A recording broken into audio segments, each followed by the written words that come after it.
All right. Hey, everybody. Thanks for coming. I'm Arthur Capozzi. I'm sort of volunteered to help Mark out to kind of come on up to Connecticut and have some fun with you all today. We have lovely fluoride-laced water provided by the management back there, if you guys get thirsty. So I'm going to be pretty quick. You all already know this stuff for the most part. This is just like a little current events, hey, why are we here, kind of recap on how life's going out there. So I have a little screen here to start it off, pattern recognition. It's a focal point of the work of guys like Mark and Michael Tazarian, and obviously a big part of that is left brain, right brain balance, and Mark's going to get into all that today. But I found a picture that I thought was kind of interesting. There's our lovely friends at the Federal Reserve with that lovely building, that wonderful warm building that really makes you want to come in and give people hugs, doesn't it? Look at that. And then on the right, we have the new Reichschancellery in 1939, both of which feature eagles and podiums that look extraordinarily similar. I think we're going to be making some more connections between Nazis and America today before we're done. So hold on to your hat. Gary, hold on to your hat. All right. And by the way, the eagle is the sign of Scorpio, at least according to Michael Tazarian, which rules money and power. And, we get a lot of that between Rome and the Vatican and the Nazis and in the United States. That's a key piece of heraldry. We're all used to seeing that eagle, aren't we? But we need to see it within the right context and within an open mind. Don't bite down too hard on anything I have to say. Certainly don't just believe a word I say. Hopefully you guys can take some time and do some research into things. And obviously, if you're already here, then you're probably already doing that. But anyway, thanks again for coming. So Manly P. Hall, somebody that a lot of you are probably familiar with, wrote a book called The Secret Teachings of All Ages, and I think he kind of summed up a lot of the reason why we're here today in the first two paragraphs, in great part. This is a really long book. This thing is, I don't know, Mark, what do you think? It's like 500 pages or 400 pages. And it goes through basically the Freemasonic belief system, and this guy, Manly, is a great scholar and somebody who's written a lot about that knowledge base or that belief system. So I'm going to read this for you, so don't worry about trying to do it yourself.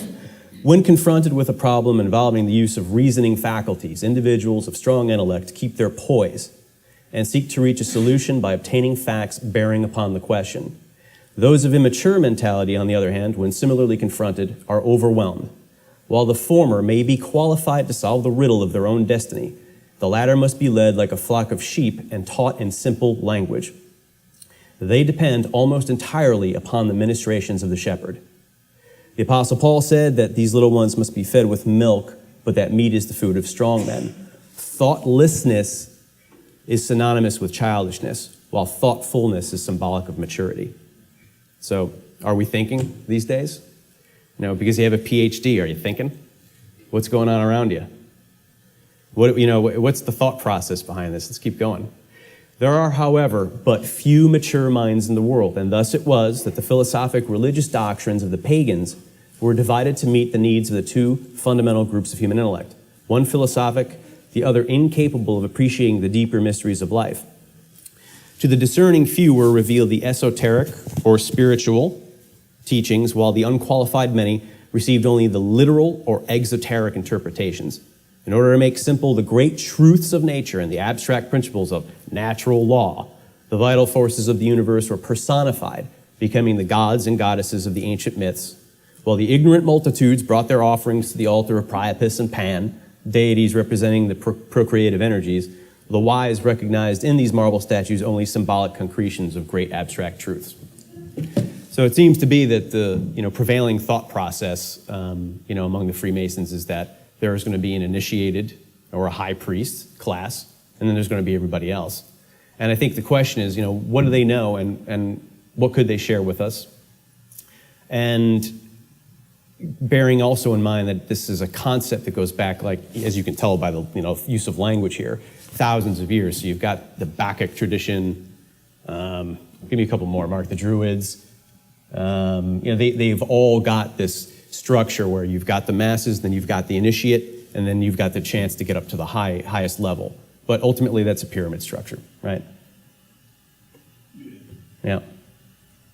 Now, it doesn't mean it's evil either. It could be good or bad. Matter of fact, under the right circumstances, if there's a big trauma in the society, earthquake, you need to have the most poised people protecting knowledge and truthful propositions, but it can be used against us real easily, right?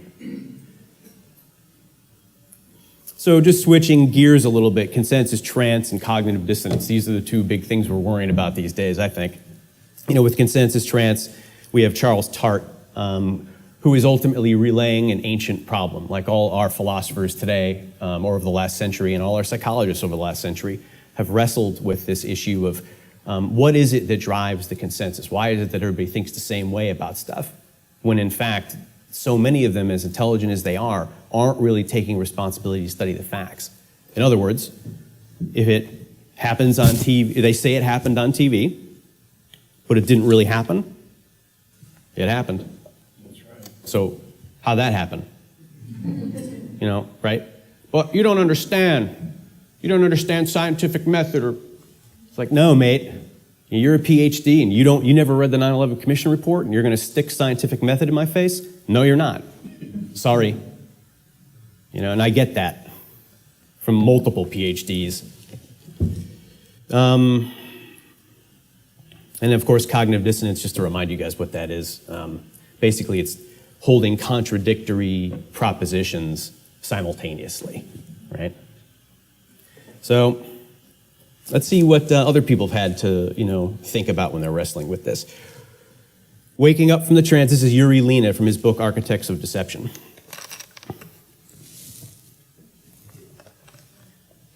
Now, waking up from the trance is a difficult and laborious process. Certain key facts are necessary in order to achieve this, facts which the reader, despite all the lies, can recognize and has the possibility to verify. Here is a classic example from Darwin's journals. The Patagonians, a tribal people in South Argentina, could not see Darwin's ship, the Beagle, conceptually or even optically, since no large ships had hitherto been a part of their experience. Only the shaman of the tribe could see the ship. When the shaman began to describe the ship with the aid of objects known to the Patagonians, the ship became visible to all. Case in point, oh look, hey. I mean, in Boston has been pummeled with chemtrails, pummeled for the last 2 years, all right? This summer, 5-6 days a week. Some of them as bad as this, right? I'm walking around, I'm like, am I nuts? But that's just it.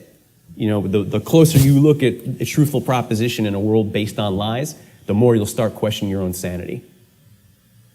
So my parents' house is behind here, and I took a picture with the cell phone, obviously, right? If you can't see it, I guess I'll just jump up real quick. They're running this pattern over here. See the thin one? Yeah. And then the prevailing wind just took it all the way across. That took half an hour. These aren't contrails. And come on, this thing was up here 25, 30 minutes, and it gets wider. But you got all these smart computer science people in Boston walking around like this. Gary, check it out. Walking around. Now Larry's like, Art, you're crazy. No, he's not. I got friends here who drove down. So. Anyway, and I was in Florence, and they were crushing Florence this summer, crushing it. Well, I was there for 4 nights. It was one nasty day of it. The other 3, there was nothing. I don't know. I'm not going to, this isn't a chemtrail presentation, but, I think the point's made relative to consensus trance. Everybody should check this movie out. This is, It's a Wonderful Life. It's actually on YouTube right now. You've got to see this movie. Check it out for free on YouTube. Anybody here not see it? It's a Wonderful Life? All right, so most people, Gary, yeah, you got to check it out. So most of you have seen it. Anybody seen it in the last 5 years? Okay, so it's been a while for a lot of people. Check it out again. That guy right there, you think he looks a little like J.P. Morgan? He sounded like him. He looked like him. His name was Potter. The name Morgan is M-O-R-G-A-N, 6 letters. P-O-T-T-E-R, 6 letters. Syllable, Potter. Syllable, Morgan, right? Capper's like, hey, look over here, through symbols, through, allegory. And there you go, right? We know what happened here. Everything was holding, Jimmy Stewart's character with his building and loan was holding the line hard, trying to keep it together, right? But of course, Potter managed to pull it off and pull the rug out from under him, right? And what happened? You guys remember Pottersville? What's America look like today? Does it look more like Pottersville, right? It's all in our faces. Then you got that skull on the desk, if you can see that. It's underneath Jimmy's right hand there. And you got Napoleon in the back, who according to Dr. John Coleman was a Rothschild asset. You could read The Rothschild Dynasty by John Coleman, Dr. John Coleman, if you want a little bit of background on that. Of course, you have to do a study and pay attention and not just believe what I'm saying or even what Coleman says, but in his view, Napoleon was an asset of the Rothschilds, along with a bunch of other key people in Europe in the 19th century. So anyway, here you are. Russell Trust, Skull and Bones, right down the road, Morgan, Yale, no doubt. John Perkins, all right, let's talk some more about money. He wrote a book called Confessions of an Economic Hitman. I'm sure most of you have heard of it.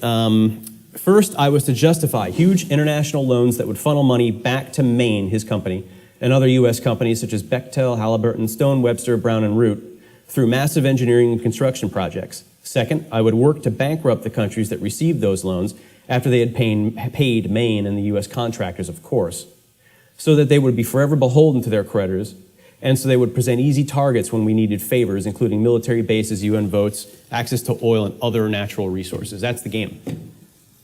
Put him in hock. The way he did it was he basically, if there was a gas line project that, some energy project going on in, I don't know, Venezuela or something, no, that's not a good example, I suppose, maybe Ecuador. His job as an economist, an economic hitman, which is exactly what they called him when they were training him, was to go down there and blow out the forecast. You need 10%. Nope, write 50%, right? It justifies the loans which of course can never be repaid. Oops, gonna come in, take your stuff. Hey, give me that island. It's right in our face. It's in Greece right now, right? That's the game. Michel Chossudovsky, I can never pronounce his last name. Guy's an economist over at the University of Ottawa. Barely a few weeks after the military coup in Chile on September 11th, 1973, overthrowing the elected government of President Salvador Allende, the military junta, headed by Augusto Pinochet, ordered a hike in the price of bread from 11 to 40 escudos, a hefty overnight increase of 264%. This economic shock treatment has been designed by a group of economists called the Chicago Boys. At the time of the military coup, I was teaching at the Institute of Economics at the Catholic University of Chile, which was a nest of Chicago-trained economists, disciples of Milton Friedman. On that September 11th, in the hours following the bombing of the presidential palace at La Moneda, the new military rulers imposed a 72-hour curfew. When the university reopened several weeks later, the Chicago Boys were rejoicing. Barely a week later, several of my colleagues at the Institute of Economics were appointed to key positions in the military government. How come more people in academia aren't asking questions about this? Oops. Hey, thanks. You think he clicked on the donate button? No. Up at the top? No, this guy had a geopolitical objective. It is, you're going to go out there and you're going to sell my version of the economic model, globalization. And while you're at it, you're going to take my name out of the history books. Thank you very much. That's what $100 million buys you. Everybody says differently. He's living in fantasy land. Rockefeller founded the University of Chicago. There's that lovely royal heraldry with a big eagle on it. What were we talking about before? Money, power, right? Nazis, America, Rome, the empires. What's that heraldry all about? What's he really trying to say with that symbol? All right, I'm going to read this. Don't try to look at that. It's probably kind of small. But Senator Louis T. McFadden, Chairman, House Banking Committee, Friday, June 10th, 1932. Mr. Chairman, we have in this country one of the most corrupt institutions the world has ever known. I refer to the Federal Reserve Board and the Federal Reserve Banks. The Federal Reserve Board, a government board, has cheated the government of the United States and the people of the United States out of enough money to pay the national debt. The depredations and iniquities of the Federal Reserve Board and the Federal Reserve Banks acting together have cost this country enough money to pay the national debt several times over. This evil institution has impoverished and ruined the people of the United States, has bankrupted itself, and has practically bankrupted our government. It has done this through defects of the law under which it operates, through misadministration of that law by the Federal Reserve Board, and through the corrupt practices of the moneyed vultures who control it. Some people think that the Federal Reserve banks are U.S. government institutions. They are not government institutions. They are private credit monopolies, which prey upon the people of the United States for the benefit of themselves and their foreign customers, foreign and domestic speculators, swindlers, and rich and predatory moneylenders. In that dark crew of financial pirates, there are those who would cut a man's throat to get a dollar out of his pocket. The 12 private credit monopolies were deceitfully and disloyally foisted upon this country by bankers who came here from Europe and who repaid our hospitality by undermining our American institutions. This situation is well documented. These bankers took money of this country to finance a war against Russia. They created a reign of terror in Russia with our money. They financed Trotsky's mass meetings of discontent and rebellion in New York. They paid Trotsky's passage from New York to Russia so that he might assist in the destruction of the Russian Empire. They fomented and instigated the Russian Revolution and placed a large fund of American dollars at Trotsky's disposal in one of their banks in Sweden. It has been said that Wilson was deceived by attentions of these bankers and by the philanthropic poses they assumed. It has been said that when he discovered the manner in which he had been misled by Colonel House, Mandel House, he turned against this busybody, this holy monk of the financial empire, and showed him the door. He had the grace to do that. In my opinion, he deserves great credit for it. In 1912, the National Monetary Association, under the chairmanship of the late Senator Nelson Aldrich, he's the grandfather of Nelson Rockefeller, maternal, made a report and presented a vicious bill called the National Reserve Association Bill. This bill is usually spoken of as the Aldrich Bill. He was the tool, but not the accomplice, of the European-born bankers who for nearly 20 years had been scheming to set up a central bank in this country and who in 1912 had spent and were continuing to spend vast sums of money to accomplish their purpose. Under the tutelage of those sinister Wall Street figures who stood behind Colonel House, established here in our free country the worm-eaten monarchical institution of the King's Bank to control us from top downward and shackle us from the cradle to the grave. The Federal Reserve has destroyed our old and characteristic way of doing business. It fastened down upon the country the very tyranny from which the framers of the Constitution sought to save us. The danger that the country was warned against came upon us and is shown in the long train of horrors attended upon the affairs of the traitorous and dishonest Federal Reserve Board and the Federal Reserve banks. The Aldrich Bill was created by bankers of European origin in New York City. It was a copy and, in general, a translation of the Reichsbank and other European central banks. 3 attempts on his life, assassinated on the 3rd one. Just a coincidence. Here's another one. The notional value of derivative financial instruments is now estimated at $1.2 quadrillion. That is $1,200 trillion. Rich, you getting all this? I am. All right. The statistic is fantastic in every sense of the word, amounting to 16 times the gross world product, which is the value of all the goods and services produced per year by every man, woman, and child on the planet, 71.83 trillion. Derivatives are valued at 6 times more than the total accumulated wealth of the world, including all global stock markets, insurance funds, and family wealth, 200 trillion. Glenn Ford goes on to say the casino has swallowed the system. The sums the players are now betting are not only far larger than the value of the rest of their portfolios, but 6 times larger than the combined assets of every human institution and family on earth, and almost 17 times bigger than the worth of humankind's yearly output. Even if the whole planet were offered as collateral, it could not cover Wall Street bets.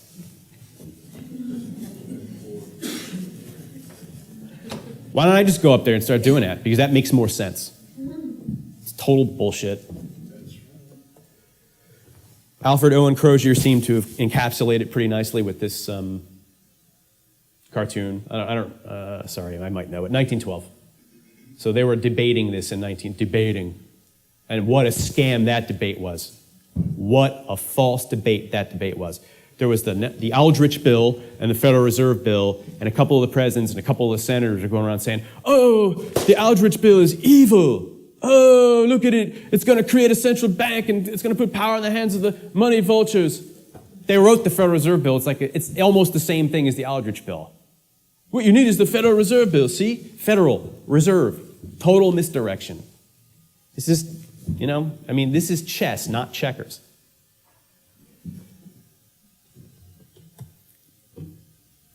Who owns the World Trade Center? This is great, this one. This is from also Michel Chossudovsky's book. Sorry, Michel. The financial interest behind the World Trade Center lease from his book, America's War on Terrorism, which he cranked out within a year after 9/11. October 17, Blackstone Real Estate Advisors purchased from Teachers Insurance the participating mortgage secured by World Trade 7. April 26, 2001, the Port Authority leased the World Trade Center for 99 years to Silverstein Properties in Westfield, America, who runs the Trumbull Mall. Transaction was authorized by Port Authority Chairman Louis M. Eisenberg, and in a press release, they called it the richest real estate prize in New York City history. July 24, 2001, Silverstein officially took control of the lease. Explicitly included in the agreement was that Silverstein and Westfield were given the right to rebuild the structures if they were destroyed. There's the contract details. I won't go through all that stuff. It's a very large thing. The down payment was like $100 million, which is really interesting. In the wake of the attack, Silverstein sued for $7.1 billion in insurance money, double the amount of the value of the lease. He didn't end up getting all that, but he came close. Silverstein Properties, Inc. is a Manhattan-based real estate development and investment firm that owns, manages, and has developed more than 20 million square feet of office and residential and retail space. Westfield America, Inc. is controlled by the Australian-based Lowy family with major interest in shopping centers. Sorry, it's where I mentioned the Trumbull Mall in Connecticut. CEO is Frank Lowy. We're going to name names. If anybody want names, here you go. The Blackstone Group, a private investment bank with offices in New York and London, was founded in '85 by Chairman Peter G. Peterson and its president and CEO, Stephen A. Schwartzman. In addition to its real estate activity, the core business includes merger and acquisition, merger and acquisition advisory, restructuring and reorganizing activity, private equity investing, private mezzanine investing, liquid alternative asset investing. Peterson, at the time of writing, was chairman of the Federal Reserve Bank in New York and chairman of the board of Council on Foreign Relations. Schwartzman is a member of the CFR. Peterson is also named to widow Ellen Mariani's civil RICO suit filed against George W. Bush et al. Kissinger McClarty Associates, Henry Kissinger's consulting firm, has a strategic alliance with the Blackstone Group, which is designed to help provide financial advisory services to corporations seeking high-level strategic advice, everything done in the public domain. Not difficult, by the way, to verify any of these statements. Here's Pete. Pete Peterson. You want names? There's one. Pete. Hey, Pete. I'm in your head, dog. Here's his resume. Check it out. Secretary of Commerce. Hey. Head Kuhn Loeb Bank. Ooh, look, Peter Schiff's bank, the same people who financed Trotsky. Chairman, Federal Reserve Bank in New York, chairman of the board, Council on Foreign Relations, founder and CEO, Blackstone Group. Must have been a real hard worker. Probably went to a state school. Beverly Eckert. This woman met with the president in early February '09. This quote is referring to the Project for a New American Century document. It was written basically by the neocons in the year 2000, requiring or suggesting that if only we had a Pearl Harbor, we could attack all the countries which we've now hence attacked. Right? A lot of you guys already know this, but for the record, I think the most sinister thing that I ever read was the PNAC, the Project for a New American Century, and the fact that they alluded to the need in some way for a Pearl Harbor event to happen before the American public would be mobilized in supporting some of their agenda.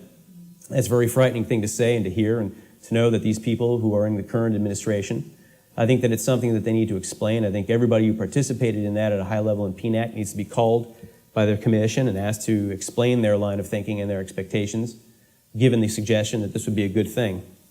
This would be a good thing. So about 2 weeks after that picture was taken, she dies in Buffalo Flight 3407, which crashes. So her husband was killed on 9/11.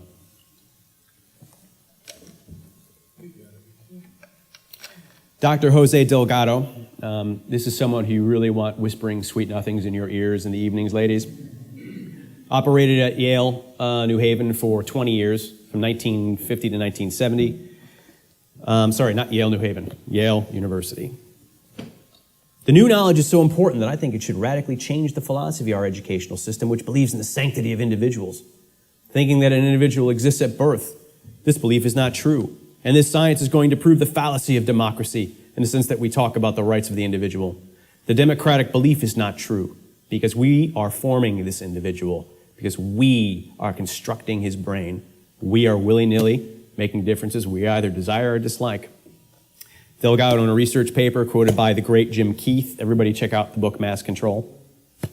Excellent book. So he's financed by the Office of Naval Intelligence. The paper I believe that is being referenced here is Physical Control of the Mind Towards a Psycho-Civilized Society. He designed various electromagnetic frequency-based, somehow DNA-based mind control entrainment technology, or at least theorized about it in the 1950s. I think that they had plenty of advanced technology for that back then. So, is this relevant? What do you think, Rich? Relevant? I do. Sweet. Thanks, man. Seems like a nice guy to me, man. You know, he's got a big smile on his face, sitting on somebody's futon. And then we have this interesting little event in Boston. Was it a practice run for what they've got planned for martial law? I don't know. I can tell you one thing. I was going to play the video of them going door to door in the sections where they were chasing that Tazareniev kid with his evil kitchen bomb. And, you know, they're going door to door, pulling people out. There are no warrants. No warrants. There's a de facto martial law in that area. Shut Boston down over a bunch of, you know, innuendos and insinuations and conjecture. We have no proof of anything. This guy tries to take a picture of it, and this bonehead child sticking a gun in his face.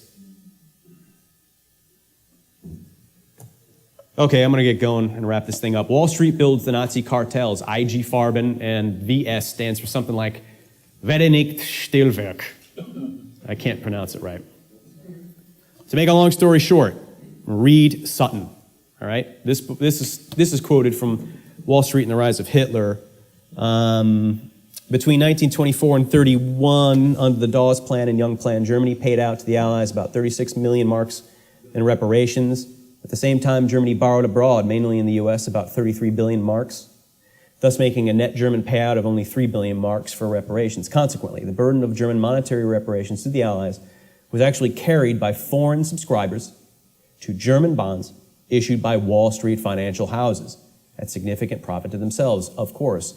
And let it be noted, these firms were owned by the same financiers who periodically took off their banker hats and donned new ones to become statesmen. As statesmen, they formulated the Dawes and Young plans to solve the problem of reparations. As Quigley points out, quote, "It is worthy of note that this system was set up by the international bankers and that the subsequent lending of other people's money to Germany was very profitable to these bankers, and it created the cartel system which rearmed Germany." Those are the facts, public domain. Rich, am I right?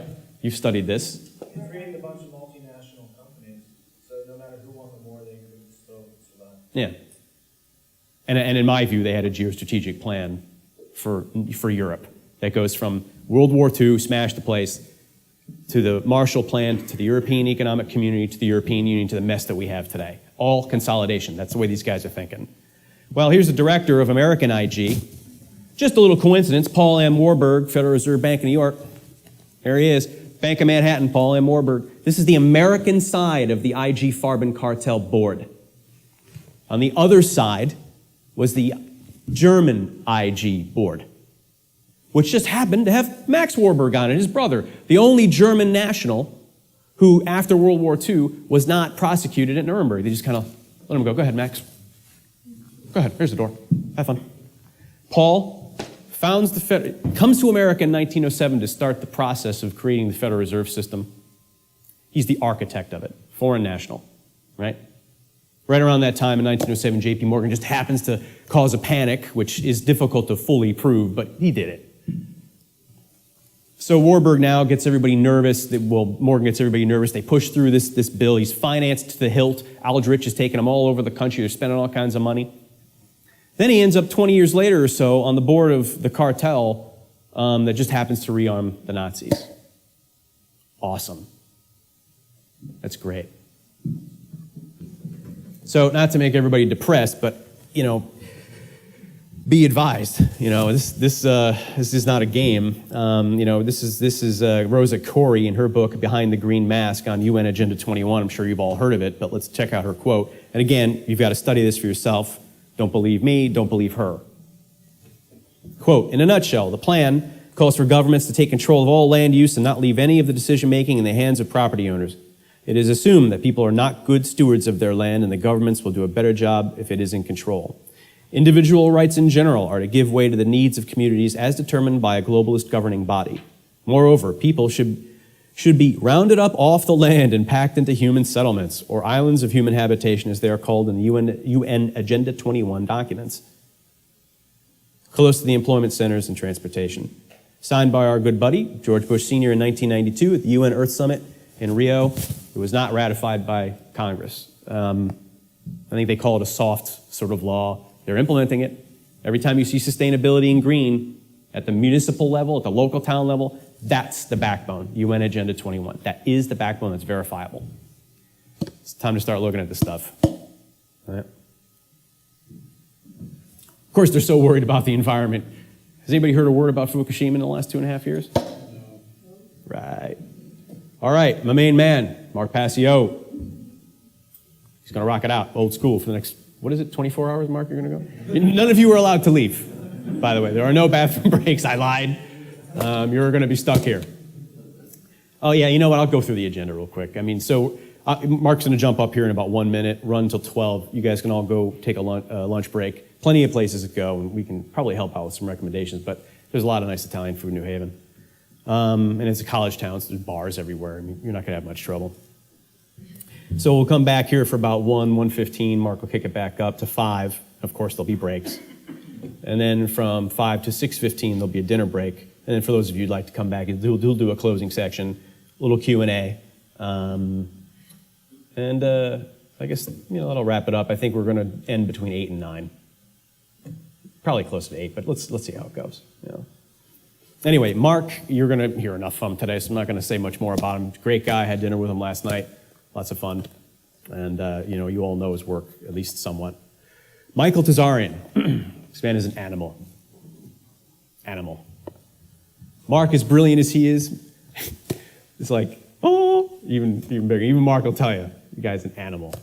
If you want to understand the most important questions that he'll help you answer, basically, are this. The psychological root of the war on consciousness and what it is about us. Psychological background. What it is about us that creates this relationship between master and slave, and why it is that we seem to need it and create it on our own. That's what Michael Tazarian's all about. If anybody here, how many people here know Michael's work? Okay, so about half of you haven't. All right, cool. So the other half can jump in on that. Go to his website. He's got like 400,000 hours of stuff that you can parse through. So it'll require an attention span, but he's also got some nice short 1-hour presentations on YouTube, so check him out.